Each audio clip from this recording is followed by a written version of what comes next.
Social media. Whether you're American or Asian, whether you're from the East or from the West, North or South, whether you're using hearing aids to listen to this talk or are in a wheelchair, most of you here would have social media. Look at the diverse crowd around you. Different types of people with different identities and different experiences, all coexisting in the web that is social media. Seems amazing, right? That's what I first thought when I stumbled upon Discord.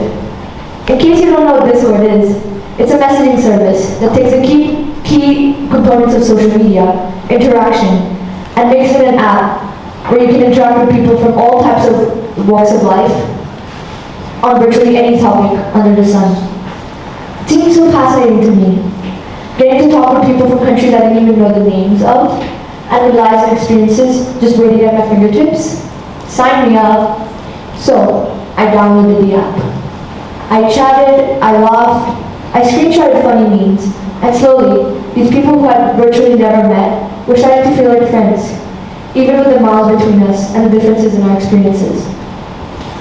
That all changed though one day, when I stumbled upon a group chat argument. Now, this wasn't anything new. People on the internet argue and then make up and then argue again. That's just kind of how it works. But what I didn't expect was for them to say something like this. Now, first of all, who uses whale as an insult? Like, whose 2010 show is this? But most importantly, why? Why would you say something so personal, so insulting, based on something that for a lot of people can't even be changed? Well, this wasn't the first time I'd seen something like this. Nor was it the first time I'd seen something be directed like this.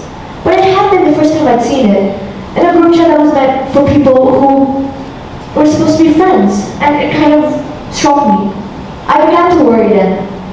What would happen when somebody found part of my identity and took it out and started making fun of it? What would happen when I became a target just because I was a minority? This isn't just my story.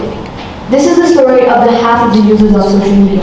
A third of the world, to whom social media can often be scary, isolating, and sometimes downright terrifying. So what better way to show how the experiences of minorities can be on social media than through these three apps? Take, for example, Snapchat.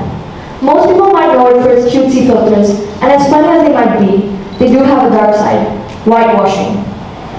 Whitewashing is when you take a person of color and lighten their skin tone in order to fit Eurocentric beauty standards. This might not seem like a big deal to a lot of you, but to people of color who've had to spend years in shame of their skin tone and only recently have come to terms with how their skin tone is, this comes off as racially insensitive and just shows how social media is still a place where you can't be who you are without somebody trying to correct it. Another example is TikTok. Even with the mounds of content and different types of people there's still a lot of rampant discrimination. It was found in December of 2020 that TikTok was banning and limiting the reach of users who were black, disabled, or queer, in an effort to protect them from being bullied. Now, they shouldn't have to do this in the first place, showing just how cool social media is. But this didn't really help them either. This limited their reach and restricted them, ironically, making them a target because they were a minority. In Facebook's case, it was outright fatal. The Rohingya crisis, one that sparked thousands of deaths and was one of much trauma and tragedy, was further incited by Facebook, as many posts about hate speech and plans to target the Rohingya Muslims were just left up. They weren't taken down or they weren't deleted. Facebook just stood on the sidelines. Just think about that. Thousands of family, friends, people would have been here today if Facebook had not been complicit. This is how dangerous social media can be. This is how dangerous social media was for them. I could go on and on, talk about how every single app targets minorities in some way, discuss how a place of communication and freedom has become one of fear and anxiety. But you get the point.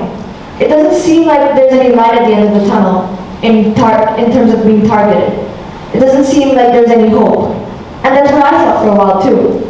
I completely hid who I was on social media, changed my profile picture, and became another faceless, nameless person in the sea of accounts. But a few weeks later, things started popping up on my dashboards. A post or 2 or 20 talking about Ukrainians, refugees, and where they should head in order to be safe. The Black Lives Matter movement, a movement that sparked so much change and helped so many people, began from just a single slogan. A girl talking about her experiences being blind on a YouTube video. Yes, this does show that social media is slowly starting to become a place where we can be truly who we are. But this is not enough. We need more representation and we need more inclusion. For a platform with so many different types of people, why do we only see one? Let me ask you a question. Have you ever felt insecure about yourself, how you look, or worried about what you don't have?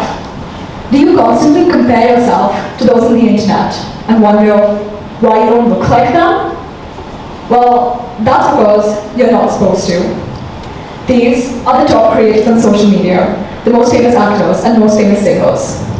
While of course there seems to be certain individuals from different backgrounds, can you notice how majority of them are tall, fair, and skinny for the girls, and muscular for the guys? We may not realize how much of an impact this makes, but subconsciously, having the creators on all platforms be of one type ends up forcing us to believe that we must be that one type. Now, I'm not saying that these celebrities do not deserve the position they have. These are examples of some great actors and singers. However, it does create extremely high standards in all of us. The representation of this image isn't incorrect. It's just incomplete. In fact, this has been affecting us since we were young. The toys we would play with, characters in movies, and even the people in advertisements were all from one type, as seen on this slide. When we were young, princesses were projected as people who were perfect, and were either always fair and skinny. On the other hand, the villain of the story, or the person we looked down upon, or who was bad at life, was always overweight, or of a darker color. But the thing is, none of us realized that this had an extremely bad impact on our body image. As from a young age, we were under the influence that we must be fair and skinny, or fair and muscular, to be good in this world. I myself have experienced this in my life. Before I joined UWC, when I was living in India, apart from Indians, I would only see fair, skinny girls on social media, the movies I watched, and even the Barbie dolls I used to play with as a child. Now, originally, I did not see them as a problem. However, subconsciously, it created an extremely high standard in my mind that I must look like them as they are pretty. So I assumed I had to be fair and skinny, and if I was slightly overweight or slightly darker, then I wouldn't have a place in the world. And that's not because I was bullied or someone had called me out on anything. It's because on every platform I went, I only saw fair and skinny girls. So I assumed I just had to be like them. However, once I came to UWC, I realized that's not how it works. After seeing the diversity, I realized that everyone's different. I saw that these false standards in my head were created because platforms do not include everyone and focus majorly on one type. It is estimated that 87% of the teenagers, which is 9 out of every 10 teens, faces body insecurities and wish to change how they look. I know so many people in this school itself and other places as well who wish to change how they look, especially now that we're going on into high school. Several people, websites, and even our parents blame insecurity amongst teenagers on social media, which is true, it's one of the causes. But what they don't realize, and what we don't realize, is that it's caused due to lack of representation on these apps, and not how addicted the child is. Certain companies also end up promoting these ideologies that you must look like one type by having biased claims.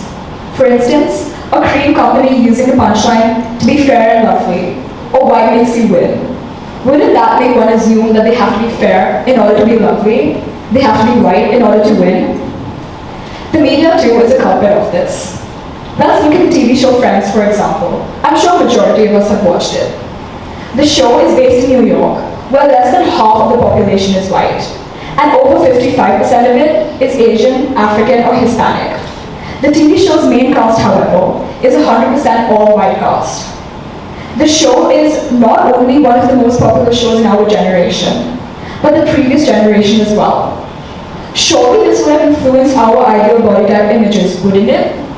And how do you think the people of color in New York felt? Wouldn't they not feel included in the city they call home? There are several initiatives that try to make us understand this. However, it's not spoken of enough. We need to realize that not everyone's going to be skinny, not everyone can be naturally fair, and not everyone's going to have a perfect accent.